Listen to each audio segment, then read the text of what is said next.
नमस्ते दोस्तों, आप सबका एक बार फिर से स्वागत है आपके अपने YouTube चैनल सत्य सनातन में। आपने देखा होगा कि हर एक मुसलमान शरिया हुकूमत चाहता है क्योंकि उसने कुरान और हदीस को पढ़ा हुआ है। इसलिए पढ़ा है क्योंकि उसके घर में है और वो अपने मदरसों में पढ़ने जाता है। हर एक ईसाई अपने हिसाब से कानून को मॉडिफाई करवाना चाहता है क्योंकि उसके घर में बाइबल है और उसको पढ़ता है। लेकिन हिंदुओं को यही नहीं पता कि हमारे धार्मिक ग्रंथ क्या हैं। उनके घरों में वो मिलते ही नहीं हैं। इन्हीं को सहज स्वरूप से घर बैठे प्राप्त करने हेतु हमने सनातन हाट का निर्माण किया है और इस सनातन हाट से मिलने वाला पैसा हम सनातन सेतु में लगा रहे हैं। बहुत सारे हमारे भाई बहन नहीं जानते होंगे कि सनातन सेतु क्या है। एक जरा फोटो देखिए, एक जालीदार टोपी वाला एक हिंदू महिला की छाती को नाप रहा है। पूरी दुनिया की जितनी महिलाएं हैं इन जिहादियों की सच्चाई को जान चुकी हैं, केवल एक हिंदू महिलाओं को छोड़ करके, जबकि 1000 साल में सबसे ज्यादा अत्याचार हिंदू महिलाओं के ऊपर ही हुआ है। दूसरी बात, बिजनौर में एक बार फिर से थूक नान खाने के लिए परोसे गए और उसमें एक मोहम्मदीन पकड़ा गया है। हमने सनातन सेतु का निर्माण इसलिए किया है ताकि आपको दर्जी से लेकर के, नाई से लेकर के बावर्ची हो, कोई भी व्यक्ति हो, सनातनी ही मिले। हमने तो उसका हेडर भी इसी प्रकार से बनाया ताकि आपको इशारों इशारों में समझ में आ जाए कि हम कहना क्या चाहते हैं, सनातन सेतु का निर्माण किस वजह से कराया गया है। मैं चाहता हूं कि जो भी हमें सनातन सेतु हेतु कुछ भी योगदान करना चाहते हैं, सनातन हाट पर जाकर के अपना साहित्य अवश्य खरीदें। और आज की जो सबसे बड़ी डिमांड है, जो मांग है, जो लोग कह रहे हैं कि हमें इनका आर्थिक बहिष्कार करना चाहिए, सनातन के माध्यम से मैं स्वयं कहता हूं कि वो तन और गर्दन को जुदा करने की बात करते हैं, हम उनको धन से जुदा करने की बात करते हैं। इसलिए सनातन सेतु पर आपका आना और सनातन हाट पर सहयोग कर अपना साहित्य खरीदना वैसे भी बहुत ज़्यादा जरूरी हो जाता है। आज का विषय बहुत ही गंभीर और महत्वपूर्ण हो जाता है दोस्तों। आज एक फिल्म मेकर जिसका नाम है लीला, यह महिला पहले काली का अपमान करती है और उसके बाद में शिव और पार्वती को सिगरेट फूंकते हुए दिखाती है। ये कहती है कि उसको हिंदुस्तानी होने पर बेहद ज़्यादा नफरत है और वो नरेंद्र मोदी के जैसे ही वो प्रधानमंत्री बनेंगे मैं ये देश छोड़ करके चली जाऊंगी, ऐसा पहले ही वो बोल चुकी भी हैं। इस प्रकार से हिंदू भावनाओं को आहत करने के हेतु इन लोगों का जितना प्रोपेगेंडा चल सकता था वो सब कुछ चला रहे हैं, जितने दम लगा सकते थे लगा रहे हैं। लेकिन महुआ मोइत्रा जैसी टीएमसी की नेतानियां भी इसमें पीछे नहीं है। वो कह रही हैं कि हमारे लिए तो काली का जो अवतार है, जो रूप है, वो है ही थी किसी प्रकार से, वो मांस भक्षी है, शराब पीती हैं। आप उन सब को छोड़ दीजिए। जो हिंदू लोग आज इस पर बड़ा बवाल मचा रहे हैं कि उसने ये फोटो पोस्ट कर दिया है, थोड़ा सा गंभीरता के साथ में सोचिए कि बहुत सारे हिंदुओं की डीपी पर आपको, बहुत सारे हिंदुओं के स्टेटस पर आपको, फेसबुक, इंस्टाग्राम और ट्विटर पर आपको एक फोटो मिल जाएगा जिसमें चिलम फूंकते हुए एक चित्र दिखाया गया है। हिंदू का कहना है कि यह नशे की चिलम फूंकने वाला हमारा शिव है। अब आप खुद सोचिए कि जो हिंदू अपनी आस्थाओं पर खुद ही कुठाराघात करते हैं और इस प्रकार से किसी का भी चित्र बना करके उसको नैसैड़ी रूप में दिखा करके अपना भगवान घोषित कर देते हो। मैं क्योंकि ये घोषित करने की बात क्यों कह रहा हूं, क्योंकि यह ईश्वर द्वारा प्रमाणित चित्र नहीं है, यह मनुष्य द्वारा कृत है और उन्होंने अपनी भावनाओं के अनुसार से यह चिलम फूंकते हुए दिखाया है। यह मनुष्य के द्वारा बनाया गया एक मनुष्य का चित्र है और जिसमें कि भगवान की अवधारणा करके कुछ भक्तों को सौंप दिया गया और वो भाव व्यतिरेक में आकर के उसी को भगवान मान करके पूज रहे हैं। तो ये लीला जैसी, महुआ मोइत्रा जैसी जो महिलाएं हैं, जो अपने घर से ही पूर्ण रूपेण बिगड़ी हुई हैं, वो भला क्या ही करेंगी। दूसरों के ऊपर सवाल उठाने से पहले मैं कहता हूं कि लीला ने गलत किया, मोहिया ने गलत किया है, लेकिन उससे पहले अपने गिरेवान में झांकिए, अपनी डीपी को देखिए, अपने फेसबुक को देखिए, अपने ट्विटर और अपने इंस्टा को देखिए, अपने स्टेटस और अपनी डीपी को देखिए कि आपने कितनी ही जगहों पर इसी प्रकार का अपमान किया हुआ है।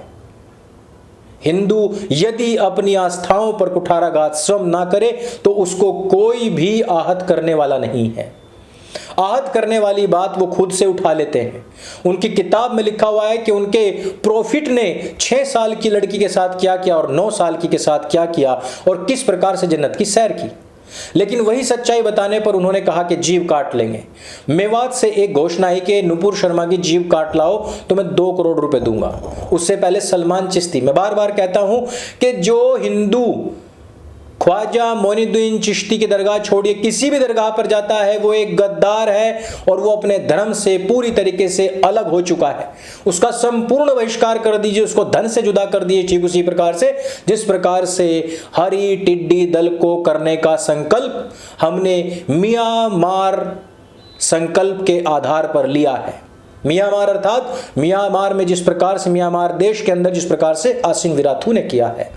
इस म्यांमार का अर्थ वो कुछ भी समझ ले, हमारा मतलब है म्यांमार जो देश है, हमारा जो पड़ोसी देश है, उसमें जो आसिन विराथू ने किया है। ये टिड्डी दल क्या करते हैं, ये ठीक इसी प्रकार से हम लोगों को जिबा करने का कार्य कर रहे हैं, जिस प्रकार से कन्हैया लाल जी को किया गया, जिस प्रकार से उमेश जी को किया गया। उसी प्रकार की तैयारी पीएफआई करवा रही थी, जिसमें कि 3 आतंकवादी गिरफ्तार किया गया है। 200 से अधिक लोगों को मार्शल आर्ट के नाम पर हिंदू का गला किस प्रकार से काटा जाए, किस प्रकार से रेता जाए, कौन सा स्थान होता है जहां से काटने से एकदम खून की तुर्रू बन जाएगी और वो मिनट भर में ही तड़प तड़प करके मर जाएगा। इस प्रकार की ट्रेनिंग देने वाली पीएफआई के सदस्यों को पकड़ा गया है। उन लोगों ने इस बात को स्वीकारा है कि गैर मुसलमान यानी कि हिंदुओं को किस प्रकार से जिबा किया जाए, इस प्रकार की ट्रेनिंग हमने दी है। ये वही पीएफआई है जो लगातार भारतवर्ष के अंदर हिंदुओं को जिबह करने, उनकी लड़कियों को उठाने, उनके साथ में लव जिहाद करने को पूरा सपोर्ट देता है। हम हिंदू लोग वही हिंदू लोग हैं जो उनके ज़कात फाउंडेशन ऑफ इंडिया को खूब पैसा भर भर करके देते हैं कि वो 30-40 हजार करोड़ रुपए साल का इकट्ठा करके और जुबैर जैसे लोगों को फंड करते हैं। कौन जुबैर? वही जुबैर जो अब तक पीएफआई को सपोर्ट करता आया और उसको डिफेंड करता आया। आपने कितनी ही बार दिल्ली के दंगों में से लेकर के हाथरस के दंगे, हापुड़, मुजफ्फरनगर के दंगों में हर जगह पर पीएफआई का हाथ देखा। हर जगह जांच एजेंसियों ने हाथ पाया।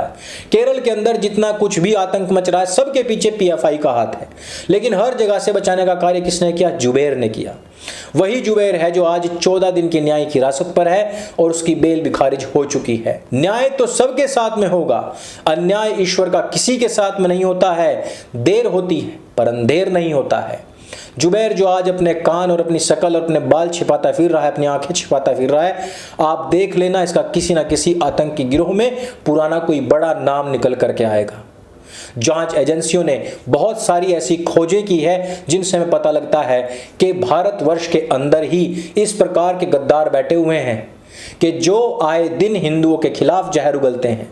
सलमान चिश्ती की मैं बात कर रहा था। ख्वाजा मोइनुद्दीन चिश्ती वह व्यक्ति जिसने कि पूरे अजमेर को, राजपूती शान को, पृथ्वीराज चौहान के अनुशासन को, उनके शासन को समाप्त ही नहीं करवाया, बहन बेटियों को नीलाम ही नहीं करवाया, बल्कि मंदिरों को तोड़वा करके उनके बीचों बीच गौकशी भी करवाई।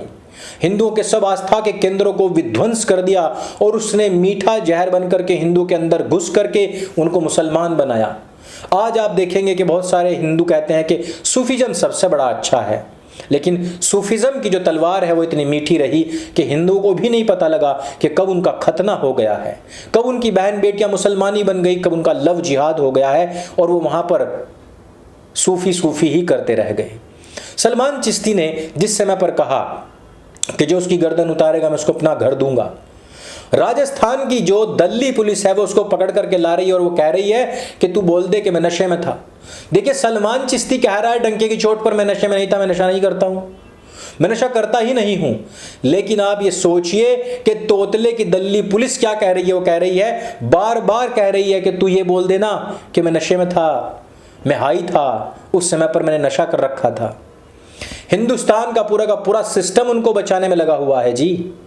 हिंदुस्तान की पूरी कार्यपालिका, न्यायपालिका उनको बचाने में लगी हुई है जी।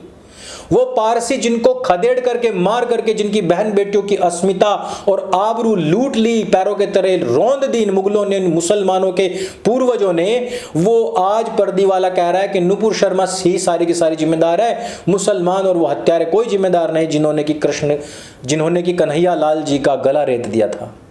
सोच रहे हो? समझ रहे हो? सिस्टम, पुलिस, अरे वकील तो छोड़ो, जज उनके ही पीछे हैं। नेता, नेताणियां, पुलिस वाले, फिल्म वाले, सब के सब किनको प्रेज कर रहे हैं? आज वो किनका तुष्टीकरण कर रहे हैं? कुछ लोगों ने कहा मुख्तार अब्बास नकवी क्योंकि अजमेर दरगाह को बहुत सपोर्ट करता था और उसका इस्तीफा हो गया है। अभी ठहरो, अभी थोड़ा सा रुको। मुझे लगता है कि वैसे तो आरिफ खान जी को हो सकता है कि उपराष्ट्रपति बनाया जाए, लेकिन अभी कहा कुछ नहीं जा सकता है कि इस्तीफा किस लिए लिया है।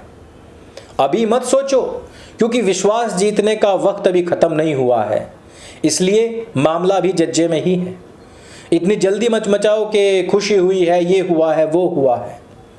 हिंदुस्तान है, यहाँ पर तुष्टीकरण की राजनीति समाप्त नहीं होगी। और इस सरकार ने जिस प्रकार से तुष्टीकरण की है वो तो भैया 70 साल में आज तक नहीं हुई है।